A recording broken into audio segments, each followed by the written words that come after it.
네, 경제시그널 오늘 부동산 특집으로 준비했습니다. 김인만 소장님 오셨습니다. 안녕하세요. 안녕하세요. 정신없이 바쁘시죠?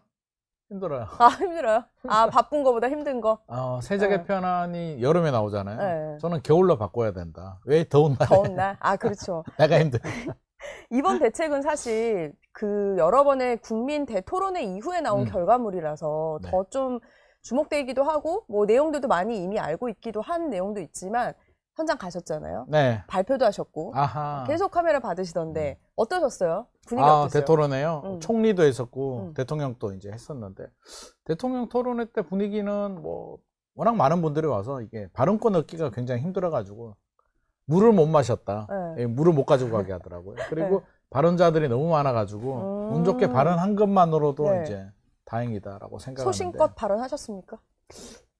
소신보다는 좀 말랑말랑하게 말랑말랑하게 그 정도면 저는 굉장히 부드럽게 했는데 어땠어요? 막 질문도 치열하고 막 좀 그랬어요? 서로 질문하려고 보통 우리 손 들으라고 하면 손 안 들잖아요. 안 들죠, 한국인은. 여기는 모든 사람들이 다 손을 들더라고. 그래요? 그래서 저도 엄격결에 네. 손을 들어야겠다라고 해서 근데 이제 채택되긴 했죠. 네. 채택됐는데 이번 세제 개편안보다 내가 깜짝 놀랐잖아. 왜요? 들어가 있어서? 내가 제안한 게 들어가 있어서. 그거는 한번 나눠보기로 하고 그렇다면 먼저 이제 엄청 치열한 과정을 거쳐서 엄청난 목소리가 거쳐서 이제 만들어진 건데 총평을 한번 해주시겠어요?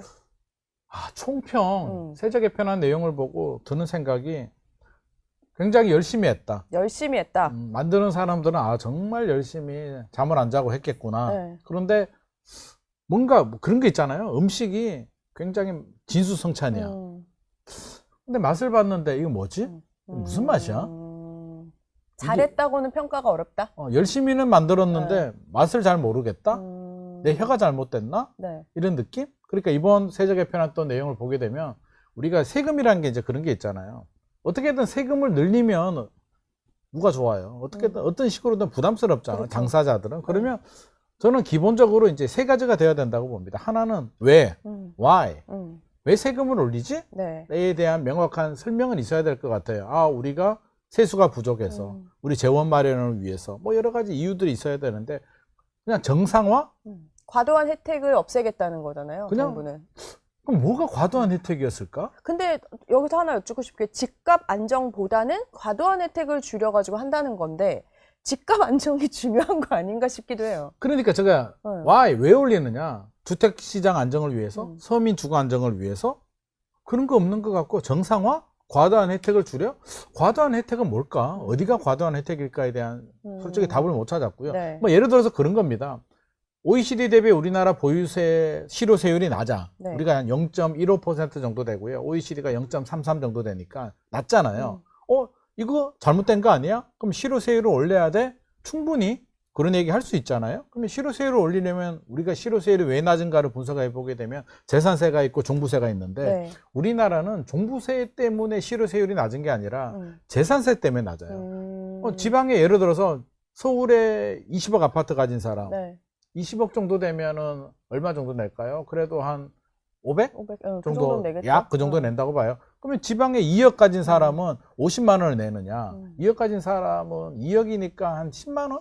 5만 원, 10만 원 정도 내거든요. 네. 그래서 밑에 구간, 재산세의 하위 구간이 낮아서 우리가 실효세율이 낮기 때문에 이게 정상화를 하고자 한다면 재산세의 하위 구간을 올려야 되는 게 맞는데 초고가를 때린단 말이에요. 네.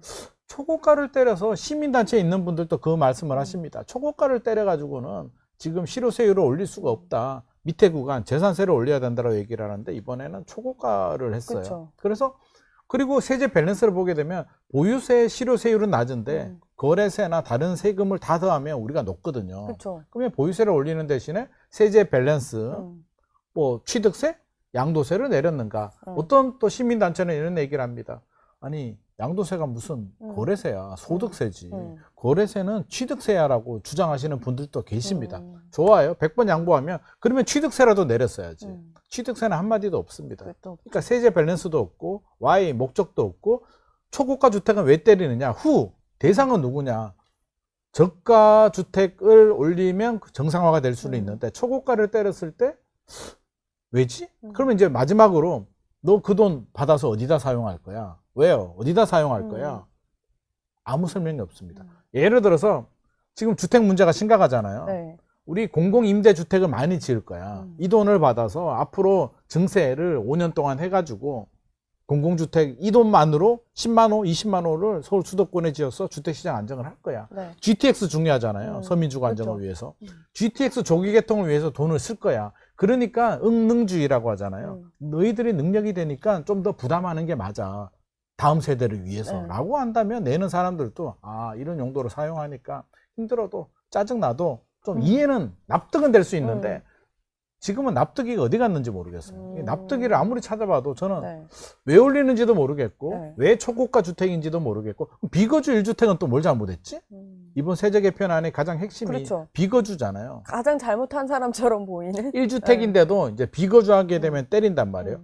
이분들은 또 무슨 잘못을 했을까? 선진국을 보게 되면 이제 부동산은 사용 수익 처분 권한이거든요. 네. 처분은 집을 팔 때 양도세, 수익은 이제 월세나 뭐 전세를 받아서 그럼 사용은 실제로 사용하는 거예요. 그래서 정부도 사용해. 집은 사용 가치잖아. 그렇죠. 바잉이 아니라 리빙을 해라고 하는데 우리나라는 지금 집주인 보고 거주를 하라고 합니다. 리빙을 하라고 하는데 해외 선진국들 사례를 보게 되면 세입자가 거주를 하든 집주인이 거주하든 거주를 하면 되는 거예요. 네. 이 집은 누가 거주해도 사용 가치가 있는 거잖아. 단 비워두면 안 돼.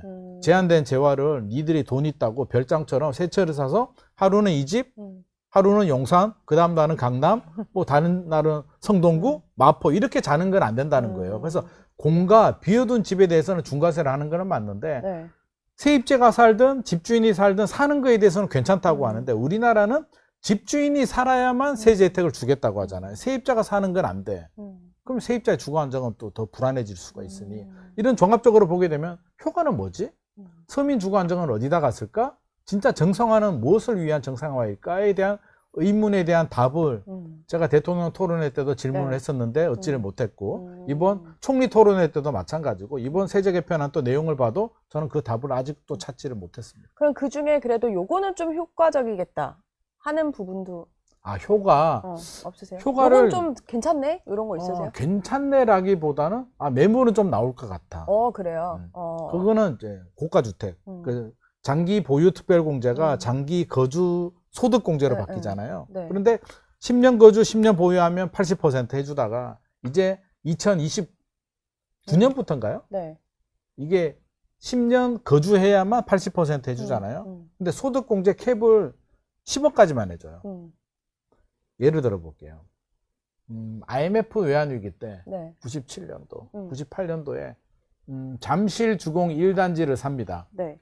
그 아파트가 지금 엘스잖아요. 2단지가 리센츠고 그 아파트가 한 1억 정도 했습니다. IMF 전후. 네. 1억 주고 샀는데 지금 한 35억, 36억 정도 하잖아요. 계산하기 편하게 35억이라고 할게요. 네. 그러면 34억이 남잖아요. 30년 동안. 세금이 얼마나 많이 나오겠어요. 양도 차익이 그렇죠. 35배가 올랐으니까 양도 차익이 많이 나와요. 그러면 12억까지는 비과세, 거주를 했다면 2년 거주, 2년 보유하며 나머지에 대해서는 세금이 나오니까 이분들은 장기 보유 특별공제가 상당히 중요한데 장기 거주 소득공제로 바뀌면 나이가 75세라고 가정을 해볼게요. 네. 지금 와서 내가 다른 데 사는데 이사 가서 그 집에 또 10년은 거주하게 되면 85세가 되는데 85세 돼서 장특공제 받아가지고 팔아본들 무슨 의미가 있겠냐. 그럼 그분들은 저는 2027년에는 적용하지 않고 유예를 주거든요. 네. 그럼 2027년에 그분들은 매도를 시도할 가능성이 높고 그러면 고령자들이 장기 보유하고 있는 강남권, 강남 3구, 용산구의 고가 아파트는 급매물이 좀 나올 수도 나올 있겠다. 수 있다. 그나마 긍정적인데 또 거기서도 또 부정을 찾자면 그 집은 누가 살까요? 그쵸. 그러니까 결국에는 또 순환이겠죠. 그쵸. 분명한 거는 네. 이제 우리 조 기자님하고 저는 못 산다는 못 거지. 사요. 대출이 이제 2억밖에 안 아시네요. 나오니까.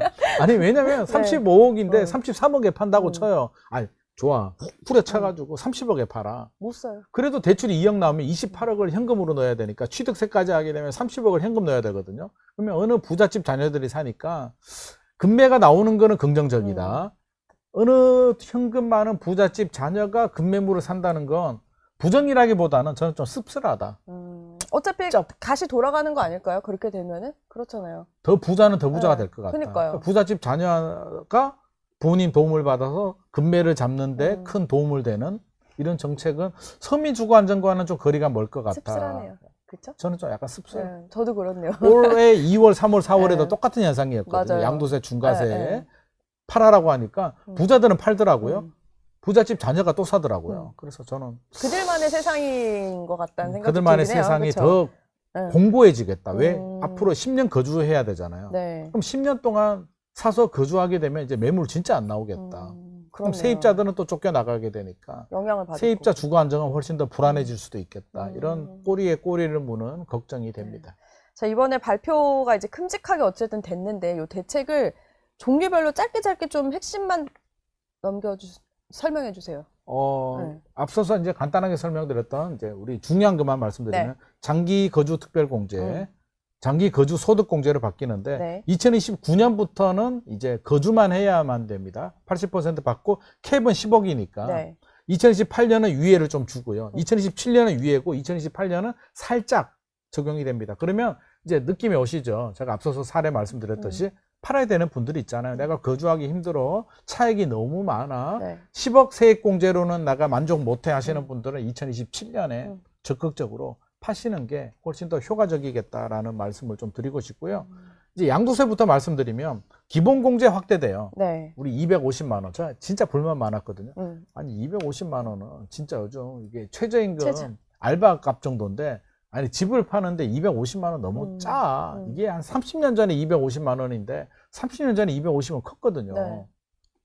대기업 연봉이 그럼요, 월급이 크죠. 100만 원 안 하던 시절이니까 그래서 2,500만 원 올려줘요. 야 이거 웬일이야? 이 짠돌이들이 국세청이 어지간하면 안 할 텐데. 그렇지. 내용을 보니까 아니나 네. 다를까 또 이게 조건이 붙어요. 10년 거주하는 집, 그렇죠. 30억 이하 집의 1세대 1주택자만 2,500만 원까지 공제가 됩니다. 근데 다시 한번 말씀드리지만 요거는 이런 내용들은 정부의 세제 개편 아니고요.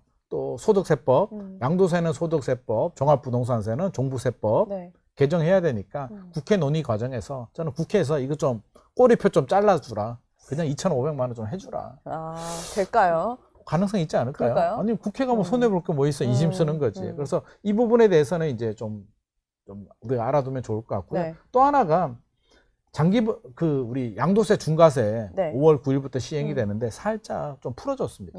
그러게요. 어떻게 풀어줬냐면 지금은 규제지역 2주택자는 20%포인트, 3주택 이상은 30%포인트인데 2027년은 20%가 아니라 5%포인트, 네. 3주택은 10%포인트에서 아마 이 표로 좀 나가면 좋을 것 같은데요. 이 표 되면 살짝 풀어줍니다. 그러면 얼마나 효과가 있을까? 결론부터 말씀드리면 크게 효과 없습니다. 왜? 어차피 50이나 네. 60이나 60이나? 70이나 어차피 파는 사람은 많이 내야 되니까 오히려 기본 세율에서 내려줬다면 저는 매물이 좀 많이 나올 수는 있는데 어차피 제가 볼 때는 60이나 70%는 어차피 안 팔 것 같아서 큰 효과는 기대하기 힘들겠다 정도. 그리고 이제 제가 제안하고서 당첨된 거. 그러니까요. 뿌듯했는데 내용을 보니까 아니에요, 또? 이거 왜 이래 또 꼬리가 많아. 아, 제안하신 것에 대한 순수함이 아니구나. 네, 저는 그냥 서울 집을 1주택자든 다주택자든 팔면 네. 팔고 지방에 집을 사면 그냥 좀 깎아주자. 맞아요. 아예 면제를 해주자라고 했는데 이제 채택은 됐는데 꼬리표가 어떻게 붙었냐면 65세 이상 65세 이상. 네. 다주택도 아닌 1주택자가 5년 거주하고 양도일 기준으로 2년 거주한 집에 대해서 처분하면 2027년은 50% 감면해 주는데 그것도 5억까지만. 그렇죠. 2028년은 30% 3억까지만 해준다고 하는데 어떻게든 그래도 해주는 게 어딥니까? 근데 나이 제한이 좀 없었으면 더 좋았을 것 같다는 생각도 해요. 저는 이게 이제 꼬리에 무는 거죠. 장기 거주 소득 공제가 되니까 그분들이 이제 팔아야 되잖아요. 팔고 이제 지방 가라는 그런 취지. 근데 예를 들면은 평생 서울에 사셨던 분이 사실 이 감면을 받기 위해서 움직이는 건 좀 쉽지 않잖아요. 그건 쉽지 않죠. 그렇죠? 그래서 저는 화끈하게 깎아줘라. 화끈하게 깎아주고 다주택자, 3주택자인데 하나 팔고 지방 가면 나머지 2주택은 또 세입자가 살고 있잖아요. 그러면 저는 이렇게 해주면 좋겠어요. 팔고 가는데 세입자가 사는 집이 있을 수 있잖아요. 그럼 그 집은 10년 동안 전세금 올리지 마라. 너. 우리가 양도세 감면 줄게. 그럼 세입자도 좋잖아요. 그렇죠. 그렇게 좀 딜을 했으면 좋지 않았을까. 그리고 조금 세대가 내려갔으면 지역 일자리에도 조금 영향을 줄 수 있을 것 같아요. 왜냐면 좋죠. 갈만한데라는 생각을 할 것 같거든요. 그 양도세 면제받고 가면 뭐 하겠어요? 지방에 집 사고 인테리어 싹 하면 인테리어 하시는 분들 먹고 살고 차도 바꿀 거잖아요. 어차피 가야 된다면. 신차도 그렇죠? 바꾸고. 네. 그러면 또 그 돈 가지고 뭐 할 거야? 돈 남았는데 소고기 사 먹고 친구들 밥 사주고 파티하고. 네. 실제로 저는 그렇게 살 것 같거든요. 그래서 이런 건 이것도 꼬리표 좀 떼자. 국회 처리 과정에서 꼬리표 좀 네. 싹둑싹둑 잘라주면 좋을 것 같습니다. 두 가지 일단 꼬리표. 네. 그 나머지는 뭐 크게 중요한 내용들은 아니기 때문에 일단 시간 관계상 네. 뭐 알겠습니다. 상세한 내용들은 보도자료 내용 한번 네. 보셔도 좋을 것 같습니다. 보니까 29년까지는 어쨌든 유예가 되고 공제한도도 이제 줄어들거든요. 이런 생각도 할 것 같아요. 그럼 차라리 그때까지 버티자 이런 분들도 있을 것 같아요. 버티는 분들도 현금이 있죠. 있다면? 세금 내고 그쵸. 뭐 충분히 버틸 수 있고 이제 보유세도 올라가서 이제 정부는 버텨? 우리 보유세도 때릴 텐데 너 감당할 수 있겠어? 라고 해서 이제 보유세도 올리기 때문에 근데 그들은 버틸 수 있는 사람들이 사실 집을 내놔야 집도 있을 수 있잖아요. 어떻게 보면 뭐 너무 초고가 아니어도. 강남 3구, 용산구를 우리는 이제 부자 동네라고 하는데 부자 동네도 이제 제가 볼 때는 두 패가 있습니다. 하나는 찐부자. 네. 아예 타격감이 없는 분들이 있어요. 있죠. 보유세를 올리든 양도세를 하든 뭔 상관이 있어. 어차피 나는 안 팔 거고 팔지 않으니까 양도세는 됐고 보유세? 내가 그냥 월세 올리거나 내 건물에 월세 좀 올리지 뭐 아유 내가 용돈 좀 주네. 네. 소고기 5번 먹을 거 3번만 먹어야겠다 하시는 분들 계세요. 그래서 이분들은 타격이 없고 제일 타격을 받는 분은 현금 동원 능력이 약한 분. 한마디로 부자가 아니었는데 부자가 되신 분. 네. 5억에 샀는데 50억이 되신 분. 그때는 대기업 다녔는데 지금 은퇴해서 국민연금 받고 소득이 없어. 이분들은 보유세 감당하기 힘들기 때문에 아마 이분들이 집을 내놔야 되는 장기 거주 소득 공제 팔아야 되고 보유세도 부담스럽기 때문에 이렇게 부자가 되신 분들이 아마도 떠나가야 되는 매물을 내놔야 되는 상황이 될 것 같습니다. 이런 것도 궁금해요. 사실 지금 이번 발표를 보면 초고가를 어쨌든 잡는다는 건데 그렇게 치면 10억짜리 3개 갖고 있는 사람보다 30억 넘는 거를 하나 갖고 있는 사람이 예전에는 왜냐면 다 주택자가 더 안 좋은 이미지였는데 네. 뭔가 취지는 알겠는데 뭔가 이상한데 이런 생각도 들거든요. 그래서 이게 주택 수가 아닌 가액으로 네. 금액으로 해야 된다라는 의견이 토론회 때도 나왔고 그 전에도 이제 얘기가 있었는데 알겠어 수 말고 가액으로 할게라고 해서 종합부동산세 세율을 보게 되면 이제 반영을 해줬는데 어떻게 반영을 해줬냐면 야 저는 이것도 또 충격 먹었잖아. 이 내용을 보고 어떻게 충격을 먹었냐면 2028년부터 이제 주택 수가 없어져요. 지금은 2가구, 1주택, 2주택은 0.5에서 2.7, 3주택은 0.5에서 5%까지 가는데 2028년에 가면 다 이 3주택의 세율이 0.5에서 5% 중과 세율이 동일하게 적용이 돼요. 그쵸. 그럼 1주택자는 지금은 낮은 세율이 적용이 됐는데 이제 2028년부터는 다 두들겨 맞습니다. 그러니까 아니 잠깐만 아니 많이 가지고 있으면 주택 수에서 불이익을 받고 한 채는 혜택을 받는데 이제 어떻게 되냐면 합쳐서 다 중과세 때려버릴 거야. 이게 우리가 말하는 그거였나? 그러니까 지금 당장은 아닌데 팔 시간을 줄 테니까 팔아. 그 다음에는 바다다닥 쏟아져 이거잖아요, 사실. 결국에는 그죠. 팔 시간을 주고 종부세는 2028년부터 엄청 때릴 거야. 너 그때까지 팔아라고 하는데 야 2028년부터 이 세율이 많이 올라가요. 지금보다 2배 정도 올라가요. 그러니까 구간을 보게 되면 이제 과세 표준 12억 정도 되는데 우리 시가로 따지면 공제 금액 빼고 다 하면 1주택자도 한 30억 정도 된대요. 그쵸. 그래서 계속 초고가 주택 기준이 뭐냐고 한 게 30억 넘어가는 분들은 지금보다 1주택자도 세금 부담 세율은 2배 정도 늘어난다. 공정시장 가입 비율도 늘어나잖아요. 네. 70%, 2027년은 70, 2028년은 80으로 올라가기 때문에 한마디로 이제 제가 정리를 해드리면 종부세 있잖아요. 종부세는 집 하나 가지고 있어요. 네. 기존에는 하나 가지면은 12억까지 공제, 그러니까 공시가격 12억 넘어가는 분들만 종부세 대상, 다주택자들은 9억, 합쳐서 9억 넘어가게 되면 종부세 대상, 9억 아래는 안 냈는데 지금은 유일하게 살아남는 층이 어디냐면 1주택인데 거주해야 돼요. 거주, 네. 14억, 시가 14억이니까 공시가격 14억, 시가 그쵸, 20억 시가 정도. 20억 정도. 요거 이하인 분들은 종부세 대상 아닙니다. 그러니까 12억에서 14억 올라갔잖아요. 혜택이 좀 늘어났다. 나머지는 다 두들겨 맞는다. 1주택자도 12억까지 공제해주던 걸 거주 안 하면 9억으로 내립니다. 네.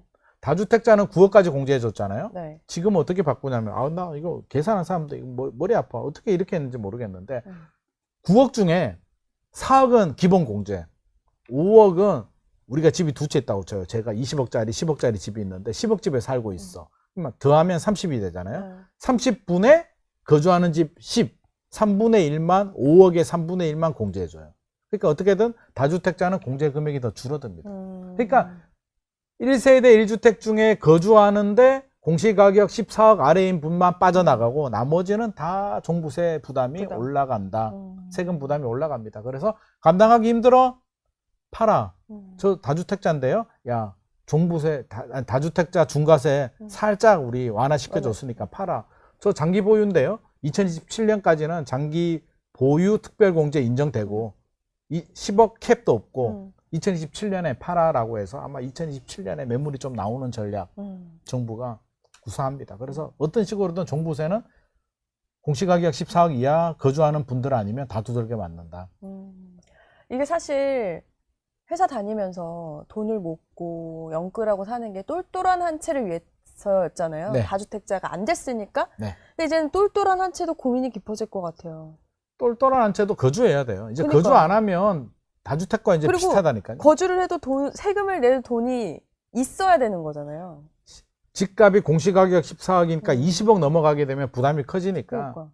능력이 안 되면 20억 아래 아파트에 살아야 되는데 근데 문제는 또 있냐는 거죠. 그렇지 않아요? 매물이 있냐는 거죠. 이제 20억 아래 아파트는 엄청 더 치열하죠. 그건 지금 치열하죠. 최근에 트리플 강세라고 하잖아요. 매매, 전세, 월세, 신혼부부들이 올해 아마 신혼부부들이 서울에서 한 5만 쌍 이상 결혼할 것 같은데 신혼부부들 수요 때문에 전세가 없으니까 네. 집을 사요. 그래서 이쪽 서울 외곽, 성북구, 노도강, 금광구, 은평구, 중랑구, 뭐 경기도는 동남권들 엄청 강세인데 더 강세죠. 왜? 이 지역들은 종부세 20억 아래 구간. 그러니까 공시가격 14억 아래에 거주하면 괜찮으니까 네. 이들 집들은 진짜 박 터진다 이제. 그니까요. 이쪽으로 그럴 것 들어와요. 같아요. 이제 비싼 집 사면 세금 두들겨 맞아. 이제 아니까. 그러면 부모가 강남에 살아도 자식들은 굳이 좋은데 안 살아도 돼. 왜? 세금 두들겨 맞으니까 20억 아래로 가니까 20억 아래 구간은 훨씬 더 치열하다. 그리고 이제 거주와 비거주가 확실해졌잖아요. 그렇죠. 혜택이. 네. 그러면 내가 인천에 전세 살고 서울에 한 30억 아파트 전세 주고 있는데 이제 어떤 결론? 내가 입주해야 돼요. 어떤 입주해야죠. 식으로든 부담을 줄이려면. 그러면 결국에는 서울은 거주하고 10년 거주해야 되잖아요. 네. 세입자 쫓겨나가고 집주인이 들어와서 10년 동안 거주해야 되니까 매물 진짜 잠기겠다. 10년 동안 강제 매물 잠김. 그럼 회전이 또 안 되죠. 서울은 집주인들이 들어와서 10년 동안 매물을 잠그기. 아, 이거 어떡하려고 하지? 그래서 저는 걱정이 더 많다. 세입자, 가장 큰 피해자는 세입자 같아요. 세입자. 그러니까요. 그런 것 같아요. 세입자는 뭘 들을수록. 잘못했는데 2년 살았어요. 계약갱신 청구할게요. 집주인이 안 된대. 왜요? 제가 거주해야 돼요. 정부가 10년 거주 안 하면 세금 혜택을 그렇죠. 줄인대요. 세금이 늘어나는데 그러면 당신이 내 거 다 내줄 거예요? 아니잖아요. 나가주세요. 제가 그냥 거주할게요. 이런 사례들이 굉장히 빈번해질 그렇죠. 수 있겠다. 아니, 그리고 못 사는 경우도 있기 때문에 그런 분들은 좀 그럴 것 같은데 그거 하나 여쭙고 싶어요. 보유세를 강화해서 매물 유도하려면 어쨌든 거래세 낮춰야 된다는 얘기들은 계속 있었잖아요. 네. 전혀 언급이 안 된 것 같은데 고민은 하지 않았을까요? 했나? 했으려나? 했으려나? 이제 그걸 모르겠어요. 했겠죠. 왜냐면 이거는 계속해서 나왔던 이야기이긴 하니까. 우리 앞에서도 잠깐 말씀드렸습니다만 거래세는 저는 취득세와 양도세를 거래세라고 생각하는 거고요. 네. 시민단체에 있는 분들은 야 양도세가 무슨 거래세야 라고 얘기를 합니다. 그럼 적어도 취득세는 확실히 내려줬어야지. 왜? 취득세는 다 공통점이니까. 그러니까요. 그럼 취득세에 대해서도 언급이 없었다는 얘기는 저는 고민도 안 했다고 생각을 하고요. 제일 중요한 거는 양도세잖아요. 근데 양도세도 실질적으로 이번에 올렸기 때문에 아니 보유세를 올리는 건 오케이. 근데 왜 거래세는 안 내렸을까? 도대체 전략이 뭐지? 아니면 다음 스텝?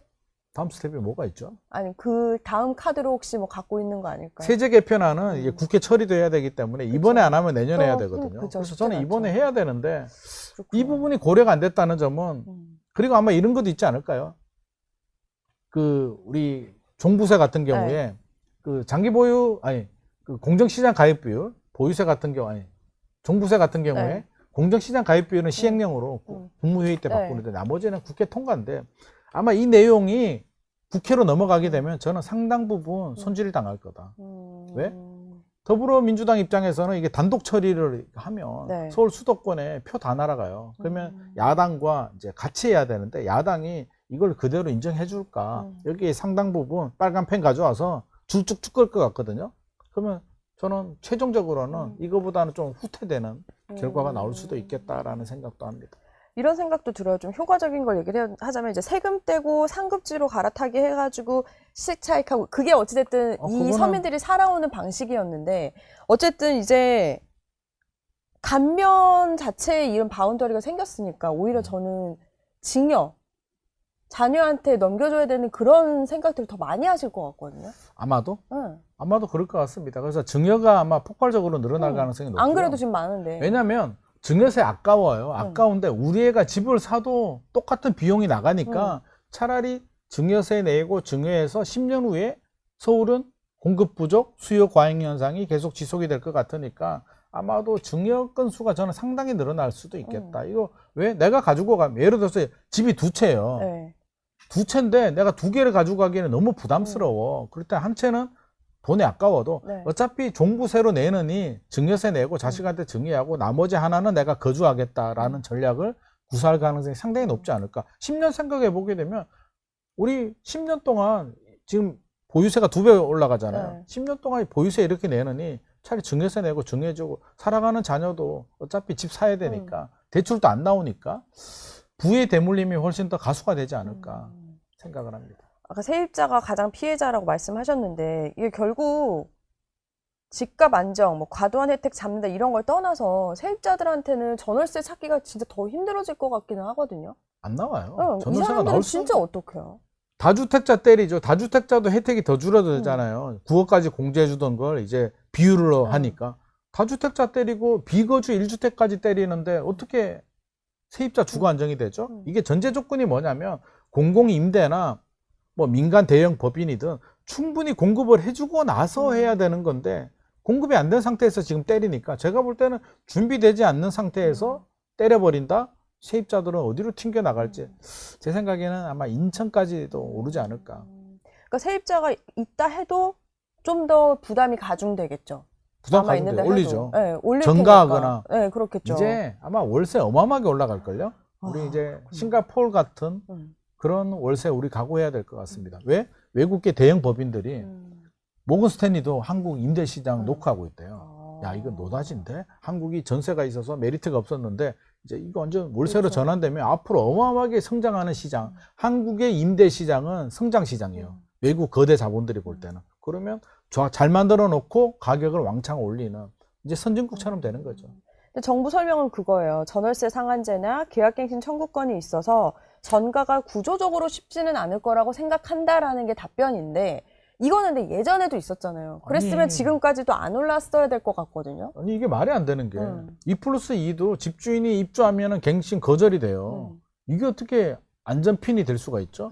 집주인한테 합법적으로 거주할 수 있는 명분을 정부가 줬는데 네. 야 10년 거주해야만 너 장기 거주 소득 공제 해준다라고 하면 집주인들 보고 세입자 쫓아내라는 얘기인데 이게 문제 없다라고 하면 세입자는 어떡하죠? 그리고 또 하나 공급 말씀하셨는데 이렇게 세제 발표를 한 상황에서는 건설사나 조합도 짓기 부담스러울 것 같아요. 이게 공급이 마냥 정말 우리가 생각하는 것만큼 나올까 싶거든요. 나 같으면 안 할 것 같은데. 너무 부담되잖아요. 제가 내용을 다 설명드리지는 않았는데 그 특례 주는 거 있거든요. 네, 세금 깎아주는 것도 이번에 막 줄이거든요. 매입 임대 특례도 네. 줄이고.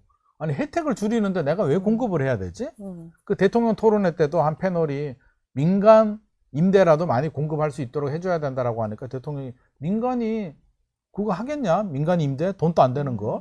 민간은 돈 안 되는 건 안 해요. 그러니까 실질적으로 저는 공급이 늘어나기는 현실적으로 어려운데 정부가 전월세 대책 뭐 조만간에 발표를 한다는데 솔직히 기대는 안 되지만 그래도 뭔가 의미 있는 네. 그런 세입자 주거 안정 대책이 나와주기를 간절히 바라고 있습니다. 이렇게 대책이 나오면 사실 매번 뭐 빌라, 오피스텔부터 해서 이제 다른 주택 외의 지역에 이제 많이 쏠림 현상이 나타나기도 하는데 소장님이 보셨을 때 좀 이 말씀하신 거 외에 나타날 수 있는 풍선 효과 뭐 어떤 것들이 좀 있을 수 있을까요? 더? 우리 시장의 수요자들은 이제 뭐 최선의 선택, 유리한 선택을 하니까 집주인들 중에 못 버티는 분들은 팔겠으나 그렇지 않은 분들은 이제 하향 네. 20억 이하로 쏠리게 되니까 하향 20억 아래 구간은 많이 올라갈 수밖에 없고요. 네. 세입자들은 어떤 식으로 쫓겨나갑니다. 집주인은 서울 집은 이제 거주해야 되기 때문에 세입자들은 경기 인천으로 밀려 나가서 경기 인천에는 굉장히 더 치열한 네. 시장이 될 가능성이 높을 것 같고요. 어떤 식으로든 가장 큰 피해자는 세입자입니다. 그래서 세입자의 주거는 불안하니 저는 빨리 지금이라도 20억 아래 아파트 뭐 10억도 좋으니까 살 수 있는 분들은 빨리 주거 안정을 찾는 게 우선이고, 지금 상태로 돌아가게 되면 뭐 세입자는 보호가 현실적으로 좀 어렵지 않나 싶습니다. 그리고 고령자들 중에도 감당이 안 되시는 분들은 2027년에 장기 보유 특별공제 살아있을 때 네. 저는 매도하고 또 혜택 준다니까 고향에 가셔서 좀 편하게 사시는 것도, 세금 감면 혜택 받으면 좋으니까 어떻게든 혜택도 주잖아요. 그래서 정부가 주는 혜택도 저는 적극적으로 활용해 보셔도 좋겠다는 말씀 드리고 싶습니다. 앞서 소장님께서 이제 매물이 조금 나올 수도 있을 것 같다라고 말씀 주셨는데, 그렇다면 그걸 토대로 어쨌든 내 집 마련 당장 발등에 불 떨어졌거든요. 네. 어쨌든 이제 살려는 사람, 갈아타기를 준비하랬던 사람도 있을 거고, 뭐 다주택자도 있을 텐데 각각 어떤 대응을 좀 짜야 될까요?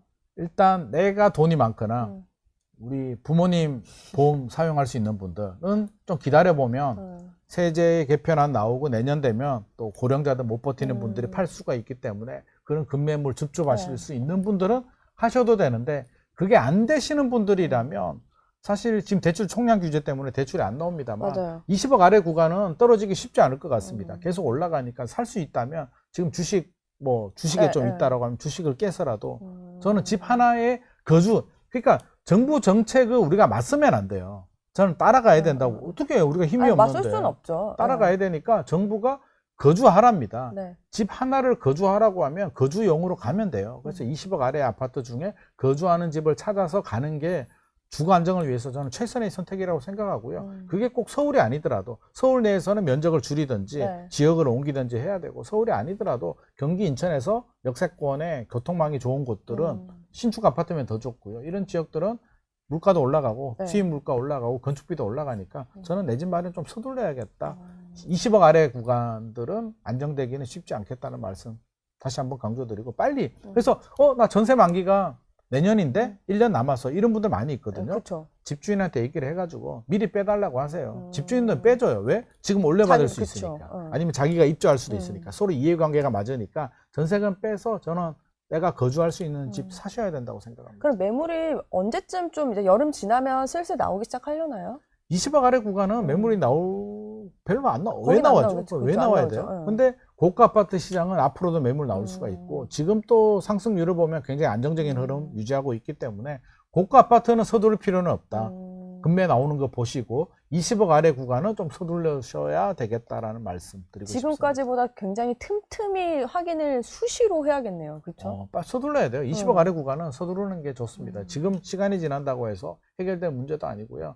다주택자들 중에서 일부 뭐 파시는 분들이 있을 수도 있는데, 그런 매물이 있다면, 그 2주택인데 보유세 부담 때문에 그쵸. 파시는 분들이 있잖아요. 그런 매물들은 잘 협상해서 빨리 잡으시는 게 좋을 것 같습니다. 갈아타는 분들은 좀 갈팡질팡할 것 같아요. 지금 갈아타기는 현실적으로 어려워요. 그렇죠. 어려울 것 같아요. 일단 대출도 안 나오고. 그래서 요즘 갈아타시는 분들이 약간 자포자기하신 분들이 그래도 많이 많죠. 있는데, 네.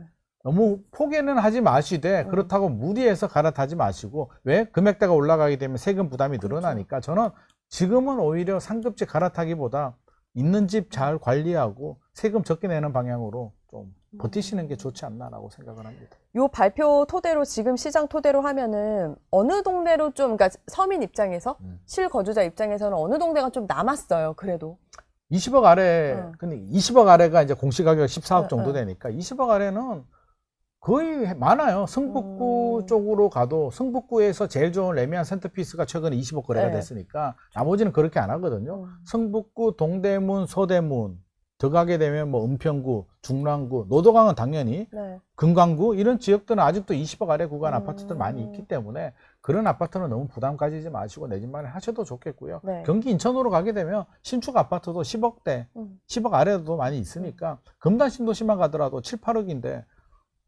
공항철도 항정거장 타고 가면 홍대까지 한 30분이면 오거든요. 그래서 저는 그런 신축 아파트들도 눈여겨보셔도 좋겠다.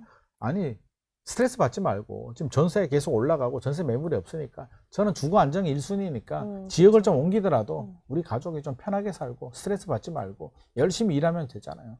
그쵸, 맞습니다. 일단 스트레스는 받지 말자. 정신 건강에 해롭고요. 안 받을 수는 없고, 그쵸. 그래도 주거 안정이 되면 네. 좀 덜 받으니까. 그쵸, 주거 안정이, 맞아요. 그렇습니다. 마지막으로 소장님 그러면 이제 요 토대로 향후 우리나라 대한민국 부동산을 좀 전망해 보신다면? 와, 이게 지금은 국회 처리 과정에서 이제 어떻게 될지도 모르겠는데 방향성은 거주하는 1주택자 아니면 나머지는 투기로 간주하고 있기 때문에 저는 네. 방향성에 맡겨서 거주하는 집 하나를 하는 게 맞다고 생각하고요. 방향성은 크게 달라지지 않습니다. 항상 집값을 예상할 때는 공급보다 수요가 많으냐, 유동성이 많으냐인데 유동성 여전히 풍부하고요. 서울은 공급 대비, 공급은 뭐 2030년까지 부족입니다. 수요는 여전히 뒷받침되고 있는데 대출이나 이런 규제들 때문에 고가 아파트 시장은 활발하진 않아요. 그래서 네. 뭐 포모 같은 걸 느낄 필요는 없을 것 같고요. 좀 냉정을 되찾고 네. 현실적으로 내가 접근할 수 있는 아파트, 거주할 수 있는 아파트 위주로 이제 전세 끼고 사는 거 뭐 어차피 갭 투자, 토지 거래가 때문에 막혔습니다만 이제는 뭐 거주하는 방법밖에 없으니까 저는 순응하자, 정책에 순응하되 거주하는 집들 하면 좋을 것 같고요. 비거주 집에 대해서는 네. 뭐 전세 끼고 살 수도 있으니까 뭐 남양주 다산 신도시도 그렇고 경기도 인천의 신축 아파트들은 여전히 전세 끼고 살 수 있는 길은 열려져 있고 네. 보유세도 큰 부담되지 않으니까 당장 내가 거주하기 어렵다면 비거주 지역에 그런 아파트들도 눈여겨봐야 됩니다. 네. 자, 총정리를 하게 되면 고가 아파트 시장은 2027년까지는 안정되겠다. 적어도 뭐 네. 급등할 가능성은 상당히 낮다. 20억 아래 구간은 지속적으로 올라가겠다. 전월세 시장은 더 불안해질 수도 있겠다. 2027년까지입니다. 2028년은 또 내년도 세제 개편안 보고 또 우리가 네. 이야기를 해야 되겠죠. 알겠습니다. 26년 세제 개편안 긴급 분석해봤는데요. 김민만 소장님과는 여기서 인사 나누겠습니다. 고맙습니다. 감사합니다.